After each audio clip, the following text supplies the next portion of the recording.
Deputy General Manager, Training at Deneve, and spearheads both internal and external training programs at Deneve. Hi Sunita, would request you to kindly switch on your camera and say a quick hi to our audience. Hi, Ayushi, and a warm good afternoon to everyone present on this forum. Very glad to be with all of you. Thank you, Sunita. So now, before we begin, let me give you a brief introduction about Deneve. Sunita, you can shift to the next slide, please.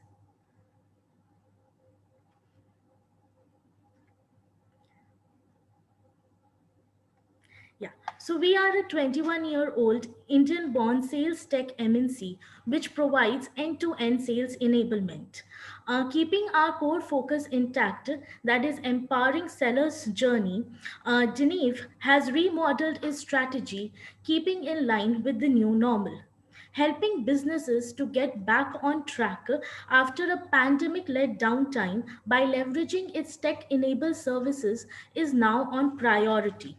With the changed market dynamics, Geneve is focusing upon the opportunities which has emerged amidst the pandemic, such as remote and virtual selling becoming the new normal, digital stepping in place of all kind of traditional transitions, then your cloud transition becoming the new necessity, and many more.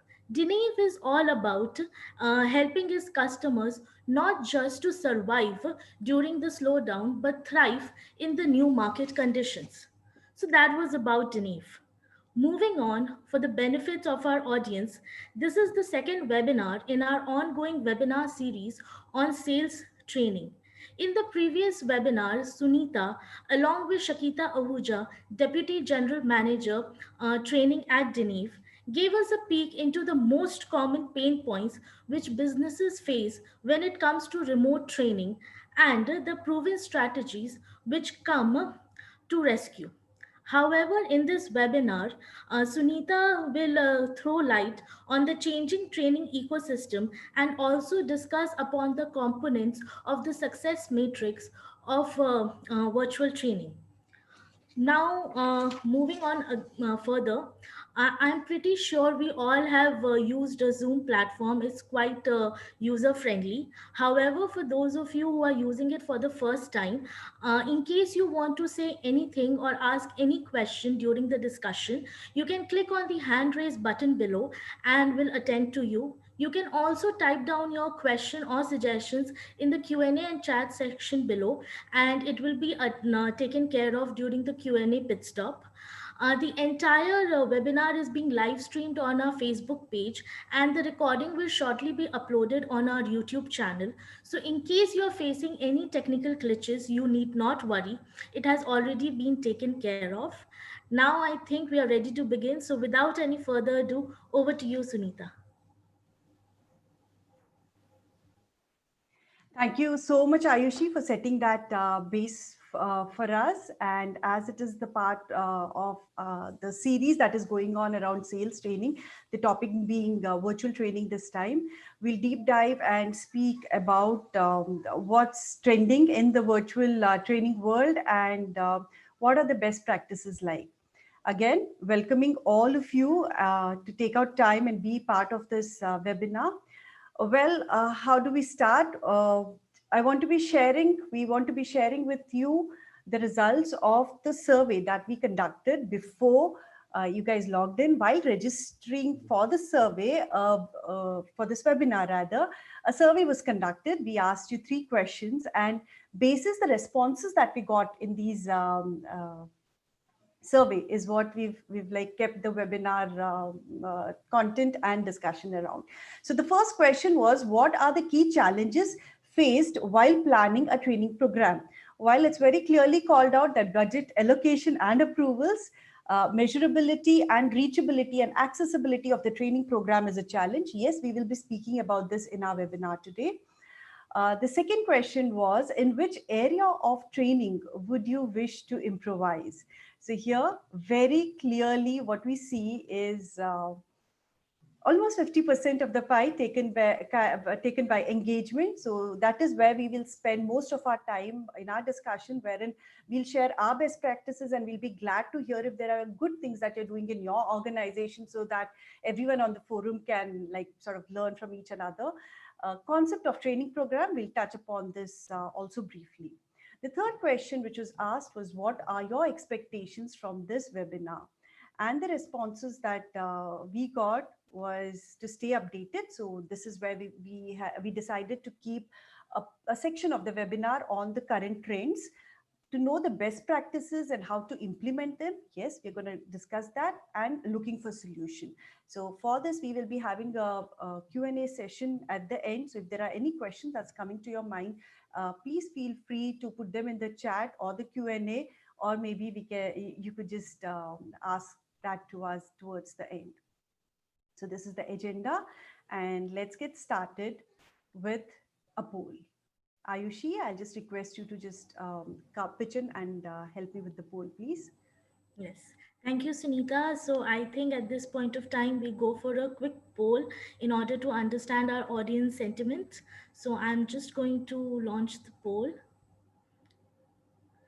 Uh, it must be visible on everyone's screen. So the question is, how would you best define the training structure at your organization? A, in-house, B, outsourced, C, mix of both, or D, training is completely online through LMS portal. So I would request all our participants to kindly cast your vote.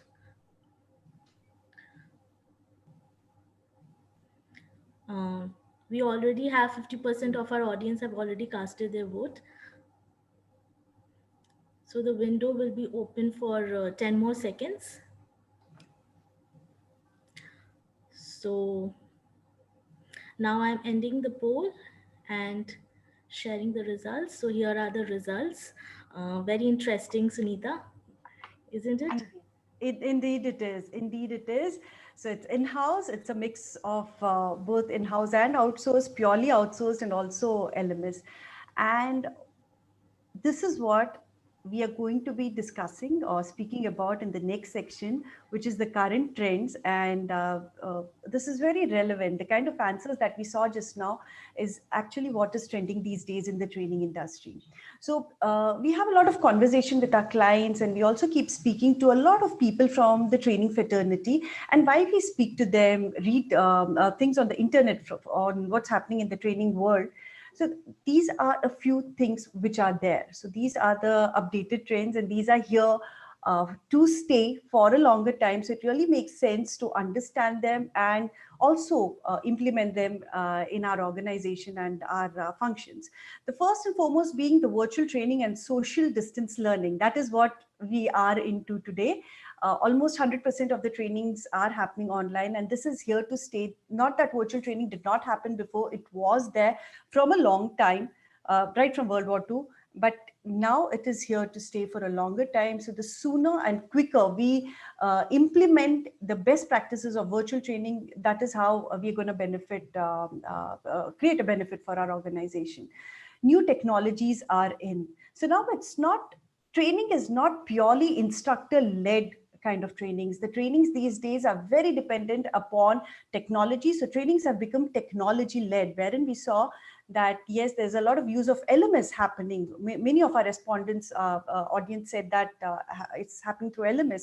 So that is one place, that is one way of using the technology, even for conducting surveys, even for conducting polls, for doing a TNI, for sharing content. Newer technologies are in. The third trend which is there is the emphasis on social learning methods. Again, as I stated earlier, it's not an instructor-led training program alone. A lot of peer learning, a lot of use of social learning methods are being done. Even here at Deneve, from the last 10-15 months, what we're doing is we've implemented for many of our client campaigns a concept called peer mentoring. And we've seen the value it has added, not just to the person who is getting mentored, but also the person who is mentoring. We're also creating a career a map for him that way. So emphasis on social learning methods is here, newer methods of learning. Next, the changing spend patterns that we're seeing in the training budget. While there have been many economic crashes that we've seen in the past, and whenever that happened, uh, the cut this budget cut on the training team would, or maybe the other functions, support functions would happen the first. But there was a dip that we saw in the economic growth in the last couple of months, and we were surprised and that this time the hit on the training budgets wasn't there. But instead, the way this kind of budget is being spent is different now. So a lot of the training budget is going into outsourcing it to the experts. That is, many organizations are outsourcing the training function to different agencies who are already good at delivering training. And we saw that very clearly come out in the poll that we had just a few minutes earlier. The second thing that we are also seeing is that a lot of money being spent on LMS and also video creation, learning based on videos, on blended methods of learning. So the kind of pattern which is that we're seeing in the spends in the training budget is different, and it is certainly going to be different in the times to come also. And when it comes to the kind of training topics which are in, technology, of course, takes the sweep. Technology is right at the top, but after technology, a lot of focus is being seen on soft skills. And when we say soft skills, it's not just communication skills or maybe presentation skills, very critical things like agile thinking, like creativity, like negotiation, sales, and things like that. So these are the topics which are really in, and organizations are spending a lot of time, effort, and money on these things. We thought it would be a good thing to share because these are here to stay. Now, very quickly, we'll just touch upon what is virtual training, why it is done, and if anyone wants to know the details, the background of it, it's already there in the previous webinar that we did. The recording of it is available on our YouTube channel, so one can go and definitely refer to that. But we're going to just be quick and cover the concepts. What is virtual training? A very simple definition. A virtual training is where a trainer is not physically present, a trainer, a facilitator, an instructor. He's not physically present in front of the learner, but he is present there on the screen, computer, monitor, device of the learner. That simple. But when we say it's that simple, does it mean that conducting a virtual training becomes that simple? The answer is no. There's a whole lot of difference between how one needs to prepare for a classroom training versus how one needs to prepare for a virtual training. A lot of more effort, a lot of more time and preparation goes into delivering a virtual training. What we've seen at Denave ourselves is that if our trainer was spending, say, 2 to 3 hours in preparing himself for a 5 to 6 hour session in a classroom mode, he would actually be spending 5 to 6 hours of preparation to deliver a 2 hour session on a virtual mode. It's just the reverse. Why? Because the way a trainer needs to be grabbing the attention of the learner on the screen is much different. In a virtual mode, we do not have the luxury of observing the body language of our learners. We do not know how, are they listening, not listening, and things like that. So the kind of effort and preparation which goes into is much greater. But having said that, the efforts is more, but the benefits is still more. Virtual benefits, virtual training is giving a lot of benefits, like first and foremost, cost. A lot of cost saving can be done if the training is done in a virtual environment. There is a lot of productive time which is saved when we are doing a virtual training. This is in terms of the audience that we are speaking. It's all real time. Conducting assessments is still so easy. It is an anytime, anywhere learning solution for the new age learner that we have. Asynchronous learning is one of the trending word in the training world, right? So, for an asynchronous kind of learning, virtual training is the best fit.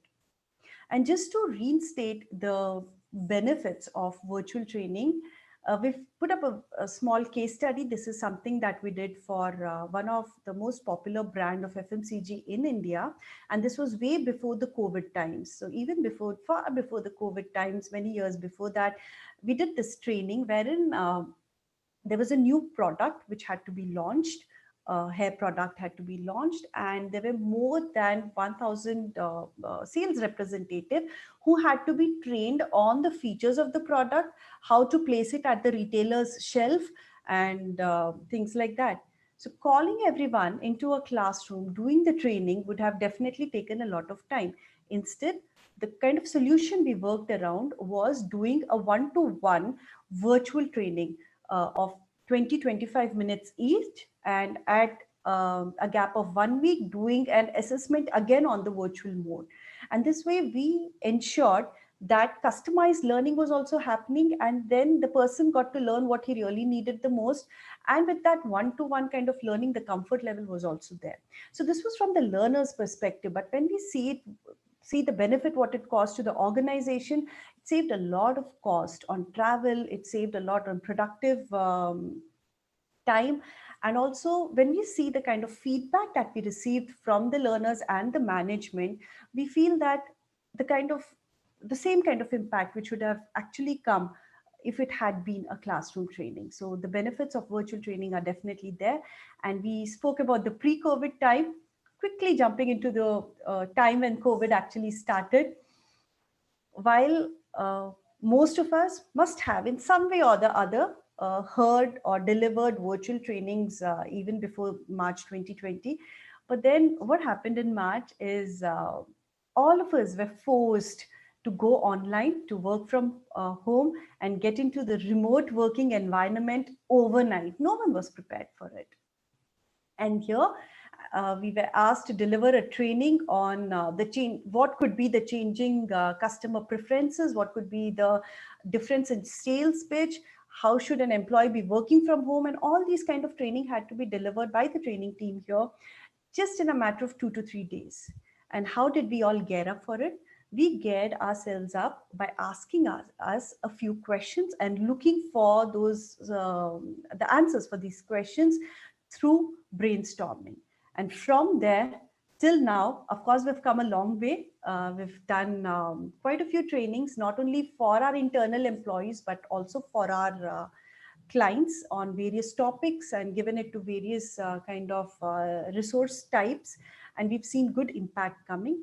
And basis this experience that we have, the rest of the discussion that we are going to have, the rest of the webinar will focus upon the best practices that's worked for us. And these are best practices that we can actually swear by. So before starting that, let's sort of take a halt again for a poll, and then we'll jump into the best practices that's worked for us. So again, I'm back with a poll. So I'm going to launch the poll. Just a minute.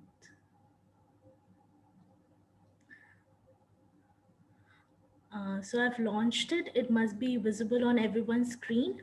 So for the benefit of our Facebook Live audience, the question is, what are the modes of training delivery in your organization? A, face-to-face, B, virtual mode, C, hybrid model, or D, no formal training.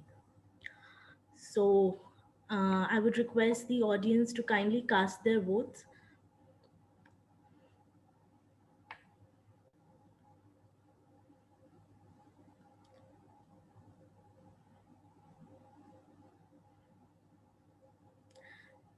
So 50% of our audience have already casted their votes. Would request the remaining to please uh, kindly cast your votes. So we'll keep the window open for 10 more seconds.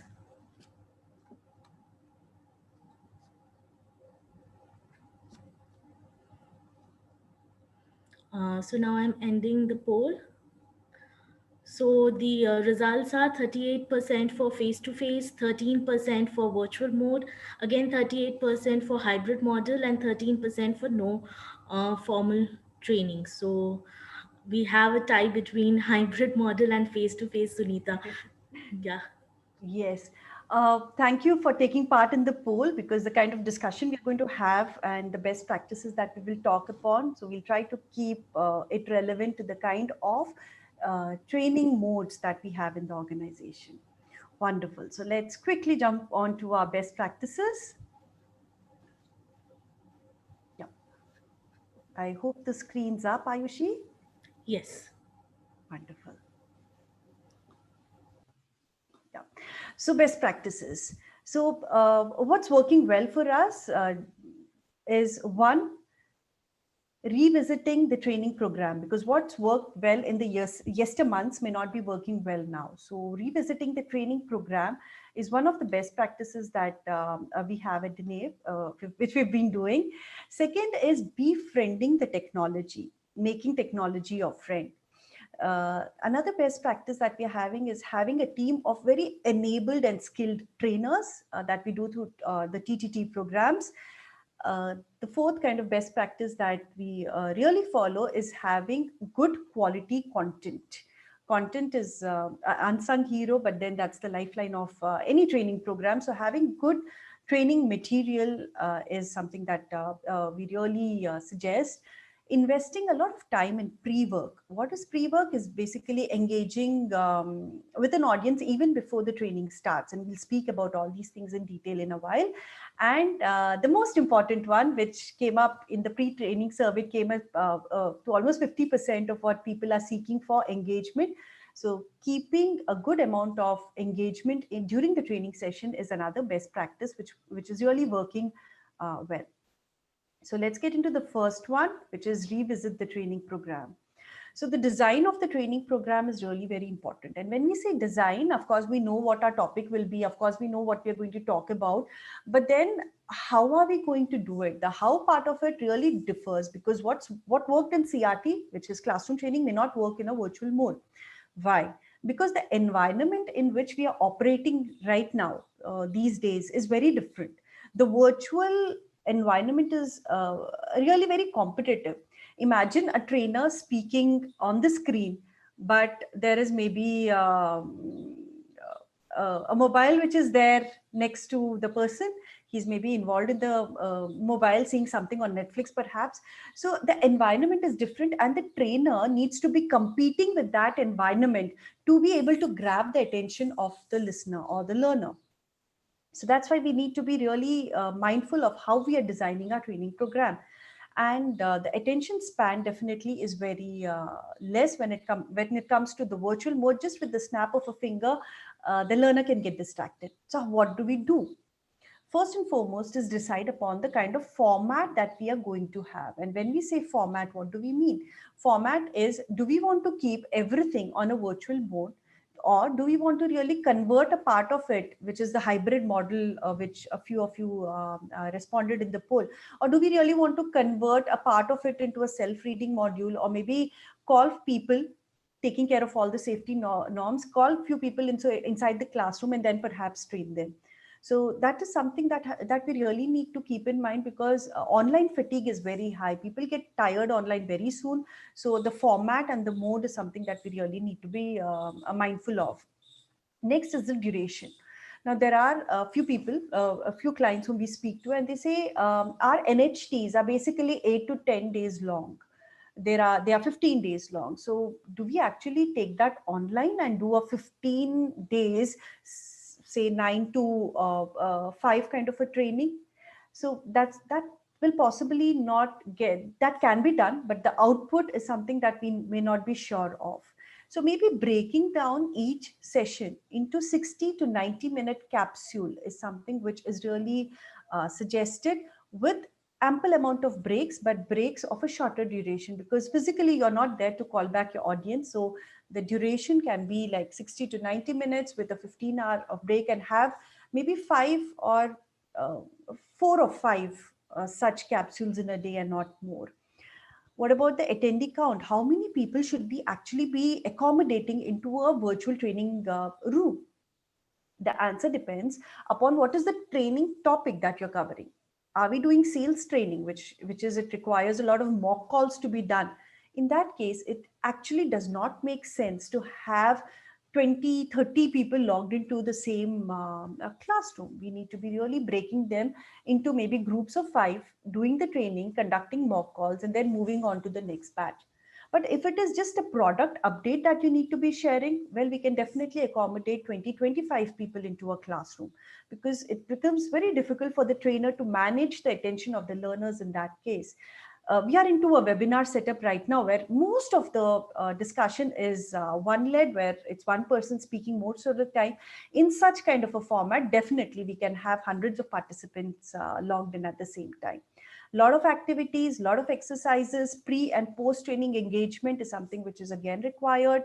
Keeping the team motivated, that is the trainees motivated, is important. So maybe we want to include some kind of gamification, or maybe have some kind of contests there, so that our learners are interested. The second best practice is befriending the technology. What's different between a CRT, a classroom training, and a virtual training is the technology. And it definitely makes sense to be well versed with it, and also invest in the technology which can actually run good online trainings. Now, when we choose technology, that is where it starts off. When we choose a platform or a technology or different tools for conducting various training activities, how does one select it? It depends upon, one, the primemost factor, which is budget, and second thing is functionality. So when we started, most of our, when we had to go 100% online virtual, most of the trainings, almost 90% of the trainings were done on very simple platforms like MS Teams and Zoom. And as and how we graduated, we started using things like GoToMeetings, trainings, GoToWebinars, and WebEx and things like that. So it really depends on the kind of training you want to be delivering, and the kind of tool features you want. Now, various kind of tools provide different kind of features. For example, chats. I'm sure I saw there were one or two questions that we've already received. So that's one of the feature of the tool, which allows the participant to take part in the conversation. Polls. We've already been part of 2 polls. So is the tool giving these kind of features so that engagement can be there? Another feature is whiteboard. Do we really need a whiteboard where everyone who's logged in can doodle something together, or maybe we can have something worked out like a real whiteboard, physical whiteboard created online? Breakout rooms is also something which is really adds value to our training program. What is it? We'll just speak about it when we speak about engagement. We'll go deeper into it. There are a few tools which also gives a measurement of the trainee being attentive or not. Is he really on the screen which the trainer has projected, or has he moved away from the screen? So there are tools which also provide such kind of features. And of course, once our tool is in place, what we really require is a stable connectivity. For example, today when I had to log into this webinar, what actually I did was connected the Wi-Fi through the router, basically through the UPS, so that in case there's a power fluctuation, the internet does not go off. And then having a technical partner like Ayushi is helping me with all the technical stuff today, because it's a webinar. So having a technical partner also is really good. Practicing, having a hands-on is also something which we have to be doing, and having a plan B, that is maybe logged in through a phone or any other platform, so that in if the technology fails in between, the training program doesn't feel the pain. So now training design is taken care of, technology is taken care of. What next? What next is working on the people who are going to be a part of your training, which is a trainer, the instructor, or the facilitator, as whatever we may call him. So the trainer can either make the training program or break the training program. A trainer needs to be really skilled, knowledgeable, and trained upon certain aspects, so that he is able to deliver trainings which yield results. What are those things? One, subject knowledge, like how it was in the classroom trainings also. Second, virtual delivery skills, because delivering, we've spoken about it a few minutes back, that delivering training in a virtual mode is definitely different from how you would have done it in a classroom session. The trainer needs to be trained on the technology. We spend a lot of time discussing about technology. And also, very important, and maybe more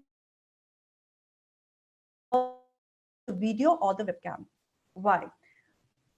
Because a video training has, okay, Ayushi, am I audible? Yes, Sunita, you're audible. Oh, okay, fine. Thank you. That's because the video, if used in the right way, that is having the trainer present on the video, definitely adds value to the training. Because here is a small survey, or a small research which was done, and these are the kind of indications that we have. The attention level of the learner is highest at 50% when it's a face-to-face training. And when it's a video-based training, wherein we have our trainer present on the video, then it is 33%. And when it's through a teleconferencing, which is only the audio is audible, then it is 25%. So if a trainer is not present on the video, on the screen of the learner, then it's as good as just having a teleconferencing, and the attention level is far lesser. So for that personal connect, for our trainer to be able to get into the space of the learner, it's important for the video to be on. But what's there to learn about it? Because the impact has to be there. One needs to really make sure how is the video landing on the screen of the learner. A few of you who logged in a little earlier must have seen Ayushi and me do some kind of setup and see that, okay, is our video going fine, not going fine? So that requires a few prep up, like what should be the distance from the screen? What should be the height at which I need to be placing the screen or the camera? And also being groomed. Because if you're not groomed on your camera, if you're not seriously dressed or seriously present in your training program virtually, then I don't think we can even expect our attendees to be serious about the training program.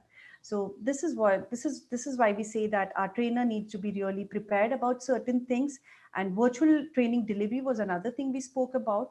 So here are a few quick tips for the trainers who are present here with us on this forum. Language and terminology. Now, when we are doing a virtual training session, we do not use a whiteboard or a flip chart that often.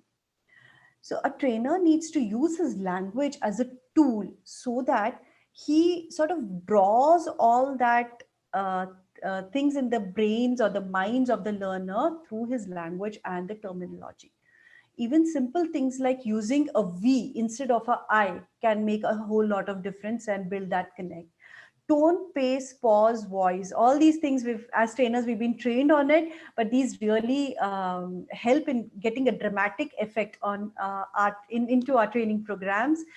The enthusiasm and the variety of voice should be there. Enthusiasm, the energy should actually reach our learners, and also minimize the distraction when, and prepare for a script in advance. Have your talking points ready, plan, rehearse, time yourself so that the training is effective. And also record your sessions, see how you are looking, see how you sound, send it across to your fellow mates, ask them to give provide feedbacks. Even the managers can log into a few training session and then just do a mystery audit, see how the entire vibes are into the training room, what could be improved. A lot of cross training can be done. So this is how our training sessions can be better every time we go ahead and deliver it. So training design taken care of, technology taken care of, trainers are trained. What next? What next is the content quality, the material which we are going to go ahead and train. What do we do about it? Why should that be different? That's because, again, our learner tends to be very distracted on a virtual mode. So every time we change a screen, every time the slide changes, it should really create a wow factor. The person needs to be, the learner needs to be attracted towards the screen, and every time the screen moves, he should move closer to the presentation, to the deck, which is generating interest. Logically arranged in a sequence manner is how our points should be. Smaller chunks of information, because online information, the digestion of information in our brains happen when the information is provided in bullet points and smaller chunks. The screen needs to be changing every 2 to 3 minutes. We cannot afford to have the same screen, that is the same slide, there on the screen for more than 3 minutes. Giving you an example here of television or maybe a movie, we find that really gripping, right? Once we start seeing that, we just go on and on with it. We get completely glued to it. Why is that? That is because, I'm not sure if we've observed it earlier, but every fifth second, on an average, every fifth second, the screen changes. And that is why it makes it so interesting, and our brain wants just more of it. So similarly, of course, in a training, we can't do it at every fifth second, but we can at least do it in every 2 to 3 minute. Another thing to take care of is how much of key takeaways we want in one module. So anything less than 4 or anything greater than 8 is not recommended.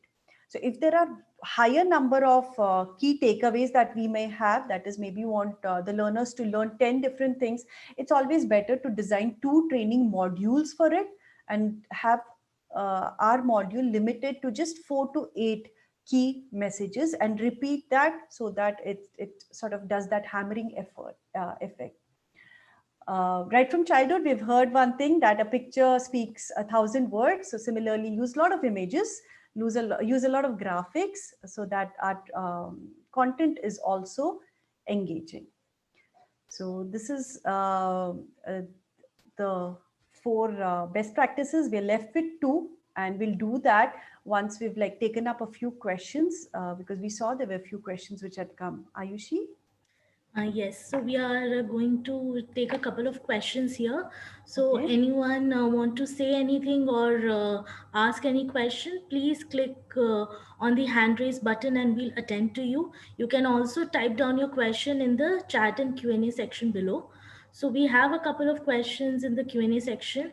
So Okay. our first question is, does a mix of virtual training and physical training work? How can one plan for that? Question is Okay. from Aditya. Okay. Thank you, Aditya, for asking that question. So let me understand the question correctly. It says, will a mix of physical training and virtual training work well, right? Yeah, yes. So Aditya, great question. And the answer to this is definitely yes.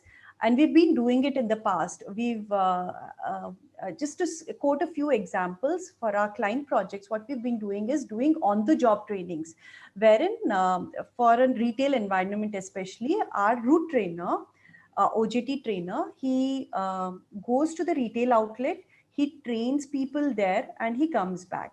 But you can't do that very often. Maybe you can visit the person once in maybe 15 days or maybe once in a month.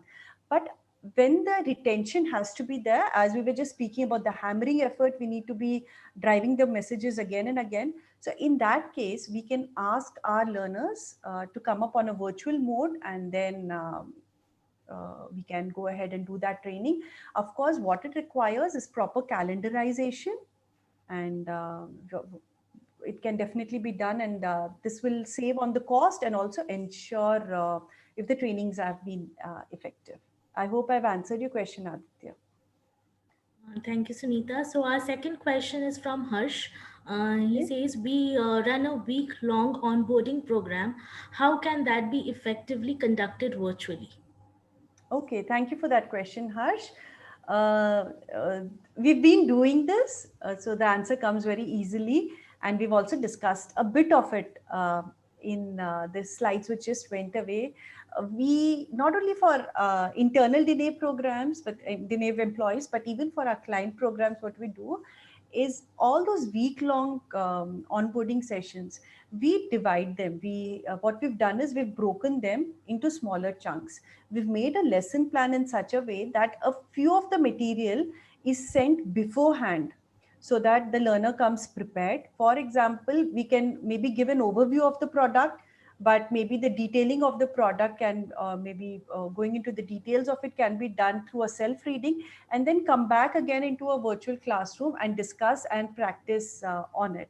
So this way, sharing a few assignments, breaking the modules into shorter duration of maybe 90 minutes will definitely help. And in between the sessions, maybe instead of having 9 to 6 kind of trainings, we can have one session starting at 9 and wind it up at 10:30. From 10:30 to 12 o'clock, maybe we give a break wherein the learner has to do some kind of self reading and assignment, give him an assessment also to do to ensure that he's read his content well. Then again get back into the classroom at 12:30 and maybe do it till 2 o'clock, give a lunch break followed by some assignments. So this is how we can actually break it up effectively. So we have few more questions. We'll take it up towards the end of the session, Certainly. so we can move on. Certainly. And going ahead from here is our next best practice, which is investing time in pre-work. Now, when we've taken care of our training design, we've taken care of our technology, our trainers are trained, our content is in place, so everything is done. And now comes the real show, and that is the training. So before training and during training, there has to be engagement. Even after training, there has to be engagement. So investing time in pre-work is really very important. Now, what we did, just to take example of this webinar, what we did is even before the webinar started, we sent a few survey questions, and we took those, we also covered those survey questions towards the beginning. So that was one way of engaging. So while a participant is registering himself for the training, you can send across a few engaging questions. We can send across a very nice creative, which generates interest. We could also send across what will be the objective of the training, or how will the training benefit the learner, the WIFM as we call it. Because once a learner knows that the training is beneficial, he comes with that kind of a mindset, and then it becomes easier for the facilitator to conduct the session also. So say that the training has to happen on 5th of December, we would ideally start engaging with the audience maybe around 25th or 27th of November itself, by sending some kind of teasers, by sending some kind of registration form, assessments, and the like. Another practice that we do is holding a flipped lesson. This is also known as reverse learning. In a classroom setup, what we generally do is, in a classroom setup, we call the person into the training, give him knowledge, and then we say, okay, fine, now you have the knowledge, go into your job environment and then implement those learnings. And once you've done it for a while, you can connect with us later if you have any doubts. But what happens in a flipped lesson in a virtual environment is basically sending out the training material right at the before the session starts, in advance, asking the person to be prepared and letting him know that he will be at a disadvantage if he does not come prepared into the session. And once he's read, has that knowledge, we need to be respecting that knowledge. And then when he comes into the classroom training, we can hold a shorter session duration for him. And also, because he's already learned and knows something, the kind of conversation, the kind of questions he will ask will be richer. So the learning is even more better. And when we read and learn by ourselves, the retention is also higher. So this is how we suggest that investing a lot of time in pre and post training activities is also important. Post training activities like maybe sending out handouts, sending out sales spill or 1 minute learning kind of emails to your learners, and making sure that he remembers what he has been taught. Now, coming to one of my favorite topics, and what most of you asked in the pre-survey also, it is engagement. So when it comes to creating an engagement into a classroom, be it virtual or physical, one thing is very important to understand, that what is the difference between interaction and engagement. A few trainers come back and tell us that our class was very interactive, it was very good. But then if it was interactive, the question that we ask in return is, if it was interactive, was it really engaging? And then what's the difference? The difference is, interact is when you speak, engage is when you connect. So our training program needs to have engaging activities. It needs to have fun, but meaningful fun. It needs to have conversation, but conversation that our learner is going to benefit from. Different strategies are required. A few are here. This is just the tip of the engagement iceberg. There are many things that we can do. Get creative and implement. Many of our CRT engagement activities will still hold good on a virtual mode with a bit of a tweaking. First and foremost, icebreaker and energizer. Very important to break the ice. The same old things like the round robin story method as an icebreaker works out very well. Some kind of dumb charades as for icebreaker works out, and energizer works out really well. There's a very popular game that we trainers play in our classroom is throw the ball at the participant, ask him to catch, and when he catches the ball, we take out his name, of course, and throw the ball to him. And every time we throw the ball, we ask a question, right? And the participant needs to answer it and throw the ball to another participant. A similar thing can be done on a virtual mode, and it's really very fun to watch. We can also get creative, ask them to dress up, prop up with a few things. We can play treasure hunt. We can turn on the videos, have some kind of contest. So there are many things that we can do as energizers and icebreakers, keeping in mind that it is in theme with whatever we are, the focus topic is of that day. Rule of 3:5. And trust me, we follow it by the rule book. What does it say? Rule of 3:5 says that every third to fifth minute, engage a participant in something. And when we say engage, we say get him to do something. It's not about trainer doing something differently. It is about the participant doing something at his end. For example, every third to 5 minutes, throw a question at him and ask him to answer it. Or maybe give him an activity to do, or maybe ask him to leave something at the chat. So even in this webinar, we tried to not follow 3:5 rule, but at least we tried to follow a 10-minute rule is engage the audience which is present here every at least 10th minute by taking part in some kind of a poll or Q&A session and things like that. So engage your participant. A lot of tool features can be leveraged for this. Whiteboard can be leveraged. We can do a doodle together.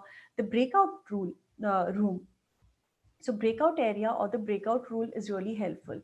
I'm sure we must be missing the case study solving sessions of our physical classroom environment, wherein the trainer would just go, we would just go and say that, okay, team, now we are going to break in groups of 5 to 6, and each of you get a topic or a case study, go solve and come back into the classroom, and then we'll do a debrief. Now that similar thing can be done on a virtual setup through this kind of a breakout rule. So there are different things that different ways in which we can engage our participant. One very good thing that we can do is asking questions, asking personalized question. When we say personalized question, it's not personal questions, personalized, which is some question that a learner can relate to himself and his job environment.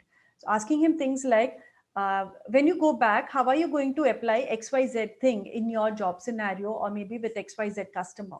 So personalizing, making him think about his daily routine or his daily job will definitely help. So these are a few engagement ideas we can think and discuss about more maybe in the coming webinars.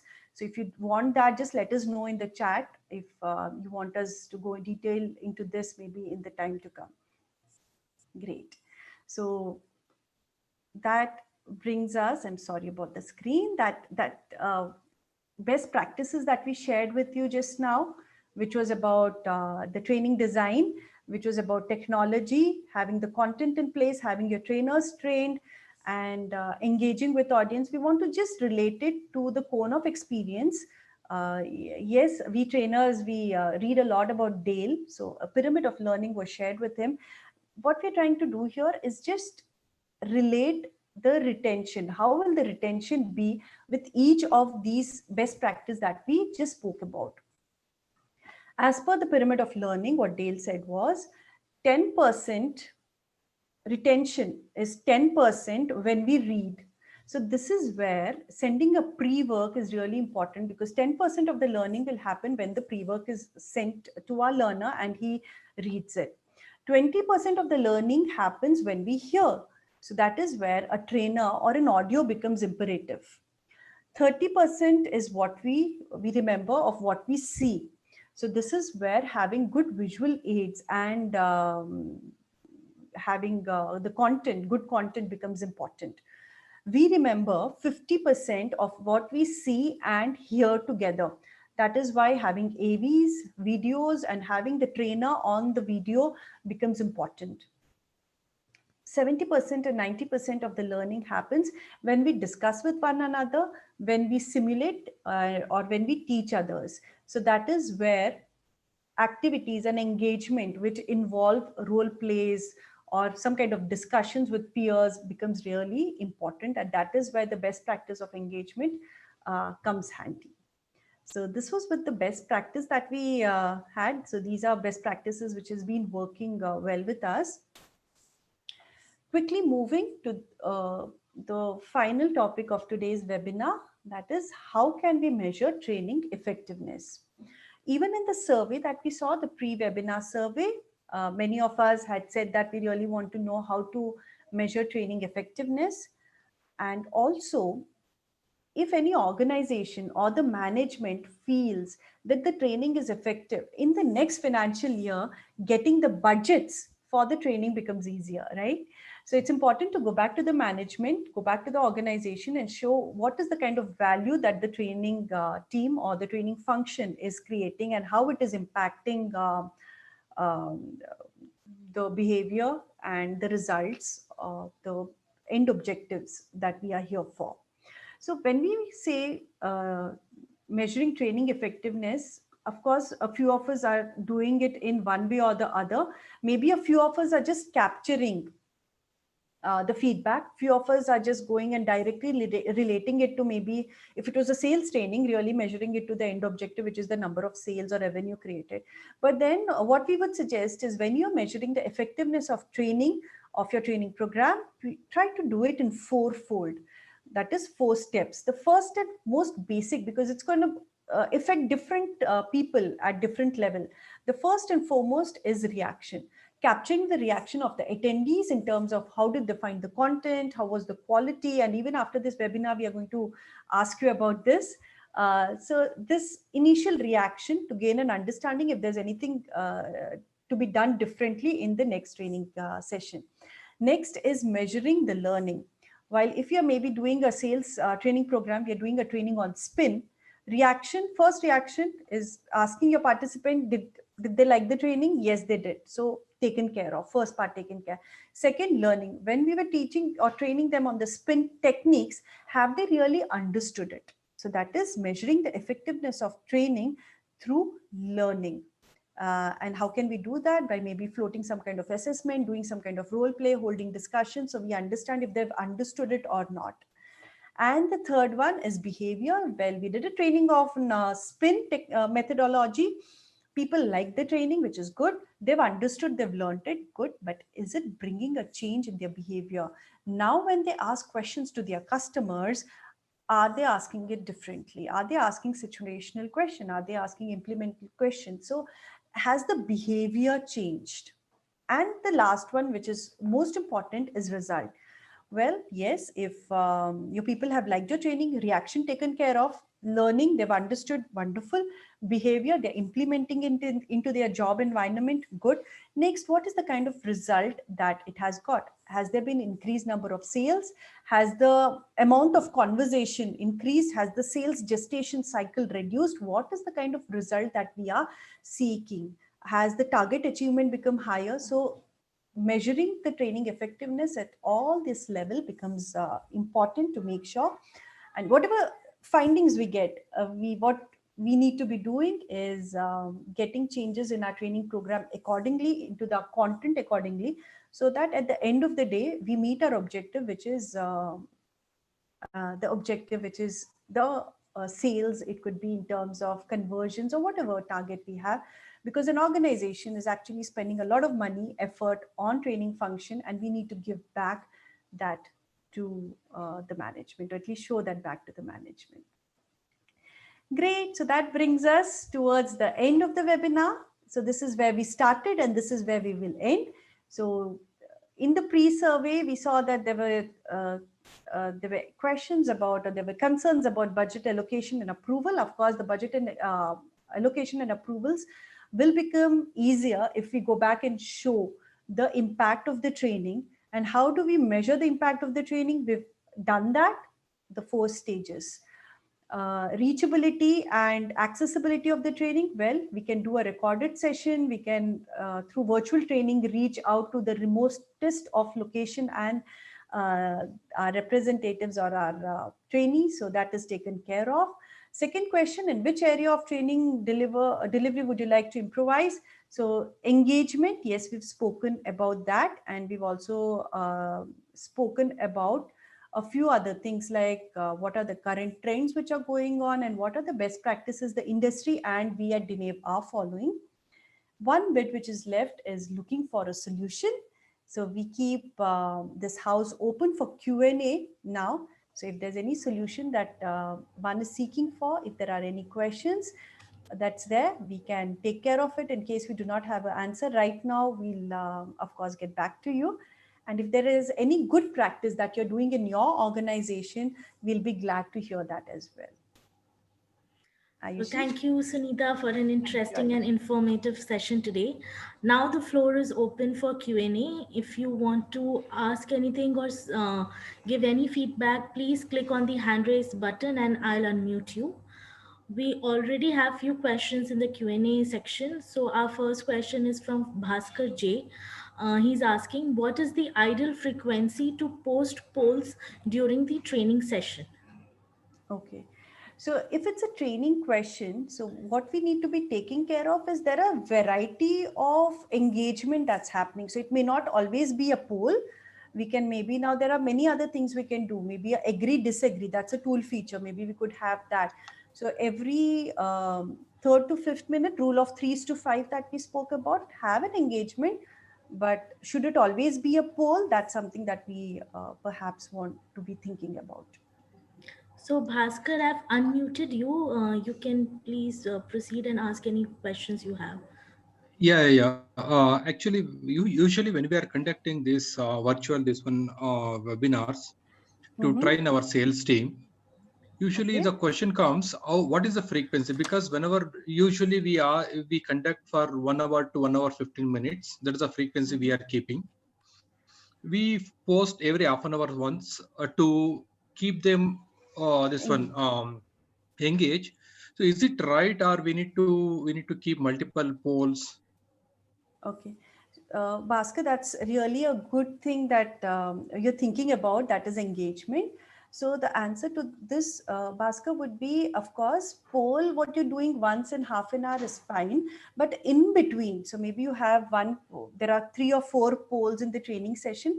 In between the polls also, we can try to have some kind of engaging activity, like maybe throw up a quiz, or maybe you can involve them to do something. But then having 4 to 5 polls in a 1 hour 15 minutes duration is a good thing.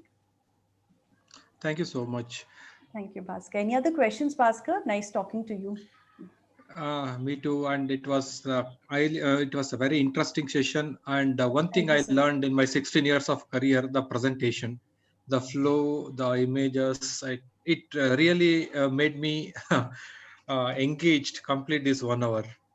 Thank you. I'm so glad to be hearing. I mean, not me, the entire team is just so glad to be hearing that, because that is what our best practice is. And if we were not living up to it, we would not have done our job well. So thank you so much, Bhaskar. Welcome Thank you, and thank you. Bhaskar. Thank you. Thank you, Mr. Aishi. So our second question is from Prasad S. Okay. He's asking, in which scenario does virtual training gives better results even if regular CRT option is available? Okay. So would uh, we have Prasad? So if you wish to unmute him and he wants to Yes, I'll sort just of unmute elaborate him. a little more. Uh, so I have unmuted Prasad. Prasad, you are on mute now. You can ask your question. Unmute Yeah, yourself and hi. ask your question. Yeah. Yeah, so basically, we are pretty much an old fashioned company where we do everything like in scenarios with a meeting room and predefined agenda and stuff. Okay. So what my question basically was on the other side, like if I have to promote the virtual meeting scenario to my team down here, is there some sort of sort of benefits I can talk about wherein this virtual training can be an add-on? Because what happens is, like, obviously we do work in various situations. We had this lockdown scenario not very long back, but yeah, we had real trouble during that phase wherein our effectiveness was like hit. Mhm. So if there is some, so just I'm just trying to push this idea back to my team here as Mhm. to how beneficial it can become if we can move a little, not completely, to the virtual training scenario as well. Yeah, certainly. Thank you so much, Prasad, for asking that. And when you said the effectiveness was affected and all that thing, we could really relate to it, because that is what all of us were facing during that time. So Yep. now, speaking about the benefits of virtual training, Prasad, see, when there's an online, this is out of experience that we're speaking, that when we are doing an onboarding training of an employee, we ourselves would generally not prefer a complete virtual training until unless the situation does not force it to be. But when we are doing a refresher, and when we are doing, maybe the team already knows a skill, but we are now only trying to enhance it. The team already knows the product, but now what we're doing is maybe giving an updated version of the product, or maybe trying to see if they are able to pitch the product well. It becomes very difficult to call everyone from the field, or and put them into a classroom training. We can have virtual session even for 20 minutes, 30 minutes, but then accommodating everyone for a 30 minutes classroom session is actually a loss of productive hours of more than like 1.5 hours, right? So the cost benefit definitely is there. Productive hours can really be taken care of. So loss of productive hours do not happen when we are doing a virtual training. And then we can also do one-to-one sessions very seamlessly on a virtual mode. So if only, Prasad, if you and me had to speak virtual on a virtual mode and do a training, it would have been very simple. But then calling them and then doing a coaching face to face can be tiresome and require, of course, this can be replaced with a virtual environment. Well, I agree. to speak about the benefits, Prasad, there are many other benefits also, which we've like had it in this slide. And for us, we at Dinev, we've been training all across the globe. We've been training people like in 17 different languages across the globe through virtual training itself. We are able to reach remotely to anyone, right? Even Okay. in the remotest of locations, when we have our sales representative, or we have someone who's across the globe in Europe. So it becomes easy for us to reach right from where I am. So Okay. that's there. I hope Well, I've been able to like not answer your completely, but question. yeah, the the benefits are like they are generic ones. But yes, I was trying to Yeah. sort of. So, Prasad, if we get to know, maybe we Mhm. can have this conversation one to one a little later. So, if we Okay. get to know what are the kind of products that are there, what are the kind of trainings which are there, we can actually not keep our benefits generic, but we can actually customize and let you know what actual benefits you will see, and maybe work out that better. All So right. maybe after the Sounds good. session we can maybe get in touch, because right now what we know is very generic thing is how to move, what I are the agree. benefits, and that is what we can say right now. But then yes, we can definitely get into a discussion. Thank you so Thank you for much. that question. Thank you for that question, Prasad. Thank you, Prasad. So, um, so we have already surpassed the time. So thank you, everyone. Those of you questions we were not able to answer because of paucity of time, or those of you who were not able to ask your question because of any other reason, we encourage you to please write us at webinar@the rate.com. We are all ears on this year. As mentioned earlier, the entire webinar is being live streamed on our Facebook page, and the recording will shortly be uploaded on our YouTube channel. So you can share the recording with your colleague or watch it later yourself. Apart from this webinar, previous webinar recording along with much more informative stuff is also available. So do spare a minute. Once again, thank you everyone for being such a wonderful audience. Thank you, Sunita, for an interesting session.